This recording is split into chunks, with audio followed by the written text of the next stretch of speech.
നമ്മെ എല്ലാവരെയും വേദനിപ്പിച്ച ഒരു സംഭവമായിരുന്നു മദീനയിലുണ്ടായ ബസ് അപകടം. ആ ബസ്സിലുണ്ടായിരുന്ന 43ഓളം ആളുകൾ, ഒരു മനുഷ്യനൊഴികെയും ബാക്കി എല്ലാവരും മരണപ്പെട്ടു പോയ വാർത്ത ഒരുപക്ഷെ ലോക മുസ്ലിമീങ്ങളെ വല്ലാതെ വേദനിപ്പിച്ച ഒരു സംഭവമായിരുന്നു. ഒരു കുടുംബത്തിലെ 3 തലമുറകൾ ഒരുമിച്ച് മരണപ്പെട്ടു പോവുക എന്ന് പറയുന്നത് നമുക്കൊരിക്കലും സങ്കല്പിക്കാനും പോലും സാധിക്കില്ല. അതുണ്ടാക്കുന്ന ആഴത്തിലുള്ള വേദന നമുക്കൊരിക്കലും പറഞ്ഞറിയിക്കാനും സാധിക്കില്ല. ഒരേ മനസ്സോടെ ഒത്തൊരുമയോടെ ആ സുന്ദരമായ ഉംറ കർമ്മം നിർവഹിച്ച് ലോകത്തിൻ്റെ നായകൻ അല്ലാഹുവിൻ്റെ റസൂൽ കരീം സല്ലല്ലാഹു അലൈഹി വസല്ലമ തങ്ങൾ അന്തിയുറങ്ങുന്ന മദീന പള്ളിയിലേക്ക് അവിടെ ഒന്ന് ചെല്ലാൻ, ആ റൗള ഷരീഫ് ഒന്ന് കാണാൻ, ആ ഹബീബിൻ്റെ ചാരത്ത് നിന്നുകൊണ്ട് അസ്സലാത്തു വസ്സലാമു അലൈക യാ റസൂലുള്ളാഹ് എന്ന് പറയാൻ കൊതിച്ചാഗ്രഹിച്ചു വന്ന പ്രിയപ്പെട്ട സഹോദരങ്ങൾ, മദീന പള്ളിയിലേക്ക് വരാൻ ഏതാനും കുറച്ചു സമയം മാത്രം ബാക്കി നിൽക്കെയാണ് അവർ അല്ലാഹുവിൻ്റെ അടുക്കിലേക്ക് യാത്രയാകുന്നത്. നോക്കൂ, പരിപാവനമായ ഉംറ കർമ്മം നിർവഹിച്ച് തിരിച്ചു പോകുന്ന വഴി മനസ്സു നിറയെ അല്ലാഹുവിൻ്റെ ഹബീബിനെ കുറിച്ചുള്ള ഓർമ്മകളുമായി സഞ്ചരിക്കുന്ന ആ സുന്ദരമായ മനസ്സുമായി പോകുന്ന യാത്രാവേളയിൽ അവർ മരണപ്പെട്ടു പോകുമ്പോൾ അവർക്ക് നാളെ റബ്ബിൻ്റെ അടുക്കൽ രക്തസാക്ഷികളുടെ ഷഹീദിൻ്റെ പദവിയാണ് ലഭിക്കുന്നത് എന്നുള്ളതിൽ യാതൊരു സംശയം വേണ്ട. ഭൗതികമായി കൊണ്ട് അവരുടെ മരണം ഒരു ബസ് അപകടത്തിൽ തീഗോളമായിട്ടാണ് മരണപ്പെടുന്നത് എങ്കിൽ പോലും അത് സത്യവിശ്വാസികളെ സംബന്ധിച്ചിടത്തോളം അവരുടെ വിയോഗം, അവരുടെ മരണം അത് വല്ലാതെ സന്തോഷം പകരുന്ന ഒരു കാര്യം തന്നെയാണെന്ന് പറഞ്ഞു വെക്കേണ്ടി വരും.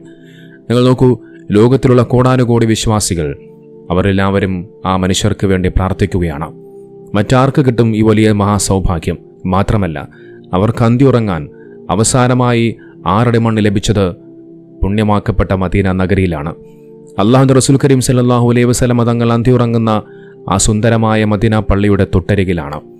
ജന്നത്തുൽ ബഖീ എന്ന് പറയുന്ന ഒരുപാട് ചരിത്രങ്ങൾ ഉറങ്ങുന്ന, ഒരുപാട് സ്വഹാബാക്കളുമൊക്കെ അന്തിയുറങ്ങുന്ന ആ സുന്ദരമായ മണ്ണിൽ, ആ പവിത്രമായ മണ്ണിലാണ് അവരെ അടക്കം ചെയ്തത്. അവരുടെ മയ്യത്തുകൾ അടക്കം ചെയ്യുന്ന സമയത്ത് അവിടെ ആയിരക്കണക്കിന് ആളുകൾ തടിച്ചുകൂടിയിരുന്നു. സൗദി അറേബ്യയിലുള്ള അവിടെയുള്ള ആളുകളും അതോടൊപ്പം ഇന്ത്യയിൽ നിന്നും അടക്കമുള്ള ഒരുപാട് ആളുകൾ ആ മയ്യത്ത് ചടങ്ങിൽ പങ്കെടുത്തിരുന്നു.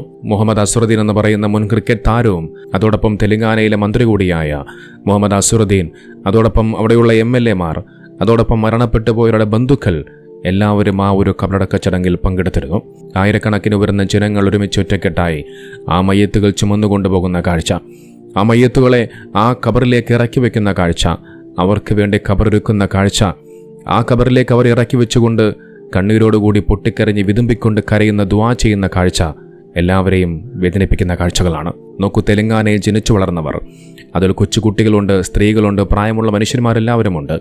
അവർ അവസാനം മരണപ്പെടുന്നത് മദീന നഗരിയിലാണ്. അവർക്ക് അവസാനം അന്ത്യവിശ്രമം കൊള്ളാൻ ഭാഗ്യം ലഭിച്ചത് അല്ലാഹുവിൻ്റെ റസൂൽ കരീം സല്ലല്ലാഹു അലൈഹി വസല്ലമ തങ്ങൾ അന്തിയുറങ്ങുന്ന മദീന പള്ളിയുടെ ചാരത്താണ്. ഇതിനേക്കാൾ വലിയ സൗഭാഗ്യം മറ്റെന്ത് വേണം? നോക്കൊരു മനുഷ്യൻ ജനിച്ചു കഴിഞ്ഞാൽ അവന് മരണമുറപ്പാണ്. അത് അല്ലാഹുവിൻ്റെ തീരുമാനമാണ്. ഒരു മനുഷ്യൻ എവിടെ ജനിക്കണം, ഒരു മനുഷ്യൻ എവിടെ മരണപ്പെടണം, എങ്ങനെയാണ്, ഏതൊരു സാഹചര്യത്തിലാണ്, എവിടെയാണ് എന്നടക്കമുള്ള എല്ലാ കാര്യങ്ങളും അല്ലാഹു സുബ്ഹാനഹു വ തആല മുൻകൂട്ടി നിശ്ചയിച്ചു വച്ചിരിക്കുന്നു. അവൻ്റെ തീരുമാനപ്രകാരമാണ് എല്ലാം ഈ ഭൂമി ലോകത്ത് സംഭവിക്കുന്നത്.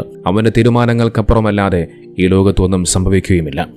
നമുക്ക് അല്ലാഹുവിൻ്റെ തീരുമാനമായിരുന്നു അങ്ങ് തെലങ്കാനയെ ജനിച്ചു വളർന്ന പ്രിയപ്പെട്ട സഹോദരങ്ങൾ അന്തിയുറങ്ങേണ്ടത് ആ മുത്തുനബി തങ്ങളുടെ മദീന പള്ളിയുടെ ചാരത്താണ് എന്നുള്ളത്. ആ പുണ്യമാക്കപ്പെട്ട നഗരത്തിൽ, ആ മണ്ണിൽ അവരെ അടക്കം ചെയ്യാൻ അവർക്ക് ഭാഗ്യം ലഭിച്ചിട്ടുണ്ട് എങ്കിൽ, അല്ലാഹു സുബ്ഹാനഹു വ തആല അവർക്കത് വിധിച്ചിട്ടുണ്ട് എങ്കിൽ, ആ മനുഷ്യർ അല്ലാഹുവിനെ എത്രമാത്രം ഭയപ്പാടോടുകൂടി കണ്ട് ഇസ്ലാമികമായി ജീവിച്ച മനുഷ്യരാണ് എന്നുള്ളത് നാം എല്ലാവരും മനസ്സിലാക്കണം. അല്ലാഹുവിൻ്റെ റസൂൽ കരീം സല്ലല്ലാഹു അലൈഹി വസല്ലമ തങ്ങളെ ആ മനുഷ്യർ എത്രമാത്രം നെഞ്ചിലേറ്റി സ്നേഹിച്ചിരുന്നു എന്നുള്ളത് നാം എല്ലാവരും ചിന്തിക്കണം.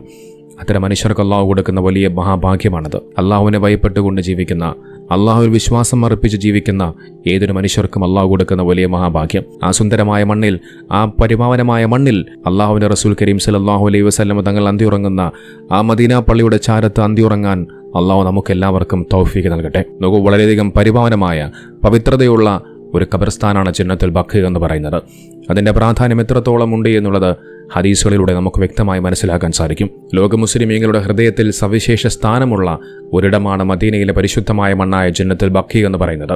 പ്രവാചകർ നബി സല്ലല്ലാഹു അലൈഹി വസല്ലമ തങ്ങൾ അന്തിയുറങ്ങുന്ന ആ മദീന പള്ളിക്ക് വളരെ അടുത്ത് സ്ഥിതി ചെയ്യുന്ന ഈ ഖബർസ്ഥാൻ ഇസ്ലാമിൻ്റെ ആദ്യകാല ചരിത്രത്തിൽ തന്നെ മസ്ജിദ് നബവിക്ക് വേണ്ടി തിരഞ്ഞെടുത്ത ഒരു സ്ഥലമായിരുന്നു. മദീനയിൽ ഇസ്ലാം വന്നതിന് ശേഷം അൻസാറുകളിലെ ഒരാളായ അസാദ് ബിൻ സുറാറ റളിയല്ലാഹു അൻഹുവിൻ്റെ മയ്യത്താണ് ഇവിടെ ആദ്യമായി കബറടക്കം ചെയ്തുവെന്നാണ് ചരിത്ര ഗ്രന്ഥങ്ങളിൽ കാണുവാൻ സാധിക്കുന്നത്. നമുക്കറിയാം, ആയിരക്കണക്കിന് വരുന്ന മനുഷ്യർ ആ പുണ്യമാക്കപ്പെട്ട മണ്ണിൽ അന്ത്യവിശ്രമം കൊള്ളുന്നുണ്ട്.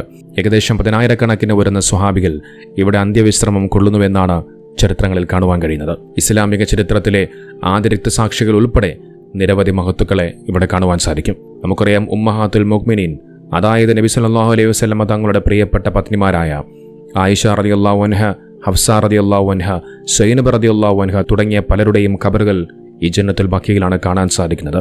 എന്തിനേറെ, നബി സല്ലല്ലാഹു അലൈഹി വസല്ലമ തങ്ങളുടെ കരളിന്റെ കഷ്ണമായ ഫാത്തിമ ബിബി റളിയല്ലാഹു അൻഹയുടെ ഖബറും ജന്നത്തുൽ ബഖീയിലാണുള്ളത്. പ്രവാചകർ നബി തങ്ങളുടെ പ്രിയപ്പെട്ട പുത്രൻ ഇബ്രാഹിം റളിയല്ലാഹു അൻഹുവിന്റെ ഖബറും ഇവിടെയാണ് കാണാൻ കഴിയുന്നത്. നമുക്കറിയാം, മുഹമ്മദ് നബി തങ്ങളുടെ പിതൃവ്യനായ അബ്ബാസ് ഇബ്നു അബ്ദുൽ മുത്തലിബ് റളിയല്ലാഹു അൻഹു, അതോടൊപ്പം പ്രവാചകർ നബി തങ്ങളുടെ ചെറുമകനായ ഹസൻ ഇബ്നു അലി റളിയല്ലാഹു അൻഹു, അതോടൊപ്പം ഖലീഫമാരിൽ ഒരാളായ ഉസ്മാൻ ഇബ്നു അഫ്ഫാൻ റളിയല്ലാഹു അൻഹു തുടങ്ങിയ മഹത്തുക്കൾ ജന്നത്തുൽ ബഖീയിൽ അടക്കം ചെയ്തിരിക്കുന്നു. ഈ മഹാരഥന്മാർക്ക് വിരിപ്പായത് ഈ പുണ്യഭൂമിയാണ്.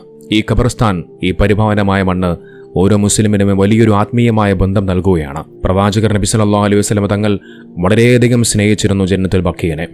രാത്രിയുടെ അവസാന യാമങ്ങളിൽ പ്രവാചകർ നബി സല്ലല്ലാഹു അലൈഹി വസല്ലം തങ്ങൾ ജന്നത്തുൽ ബഖീ സന്ദർശിക്കുമായിരുന്നു. ആ ഖബർസ്ഥാനിലുള്ളവർക്ക് വേണ്ടി പ്രത്യേകമായ ദുആ ചെയ്തിരുന്നു. നബി സല്ലല്ലാഹു അലൈഹി വസല്ലം തങ്ങൾ അവിടെ ചെന്നുകൊണ്ട് ആ ജന്നത്തുൽ ബഖീയിൽ അടക്കം ചെയ്തിരിക്കുന്ന മനുഷ്യർക്ക് വേണ്ടി, അവിടെയുള്ള ആളുകൾക്ക് വേണ്ടി പ്രാർത്ഥിക്കുമായിരുന്നു. നിങ്ങളുടെ മേൽ സമാധാനമുണ്ടാകട്ടെ എന്ന് നബി തങ്ങൾ ദുആ ചെയ്യുമായിരുന്നു. ജന്നത്തുൽ ബഖീയിൽ സന്ദർശിക്കുന്ന സമയത്ത് അവിടെ മറവു ചെയ്യപ്പെട്ടവർക്ക് വേണ്ടി സലാം പറയുകയും പാപമോചനത്തിനായി പ്രാർത്ഥിക്കുകയും ചെയ്യുന്ന കാഴ്ചകൾ കാണാം.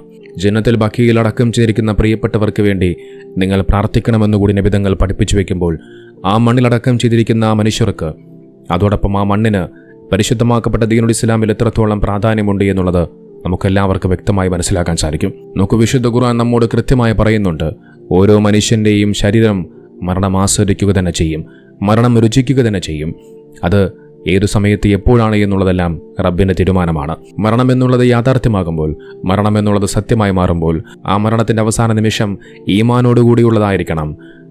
ആഖിബത്ത് നന്നായി മരിക്കണമെന്നുള്ളതാണ് ഏതൊരു സത്യവിശ്വാസിയും ആഗ്രഹിക്കുന്നത്. ഈ ഭൂമി ലോകമെന്ന് പറയുന്നത് അള്ളാഹുവിൻ്റെ പരീക്ഷണങ്ങൾക്ക് വിധേയമായ സ്വല്പകാലം മാത്രം ജീവിക്കേണ്ട ഒരു ലോകം മാത്രമാണ്. നമ്മളെ കാത്ത് മറ്റൊരു ലോകമുണ്ട്, പരലോകം.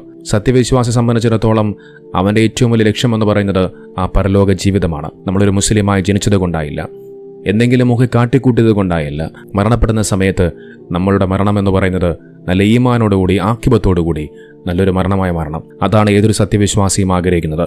അത്തരത്തിലുള്ള മരണം അല്ലാഹു സുബ്ഹാനഹു വ തആല നമുക്ക് എല്ലാവർക്കും നൽകുമാറാകട്ടെ. മരണപ്പെട്ടു പോയ ആ പ്രിയപ്പെട്ട സഹോദരങ്ങൾ, അവർക്ക് അല്ലാഹു സുബ്ഹാനഹു വ തആല ഷഹീദിന്റെ പദവി കൊടുത്ത് അനുഗ്രഹിക്കട്ടെ. അവർക്ക് സ്വർഗം പ്രദാനം ചെയ്യുമാറാകട്ടെ. ആ കുടുംബത്തിലുള്ളവർക്ക് അല്ലാഹു സഹനവും ക്ഷമയും സമാധാനം നൽകി അനുഗ്രഹിക്കട്ടെ.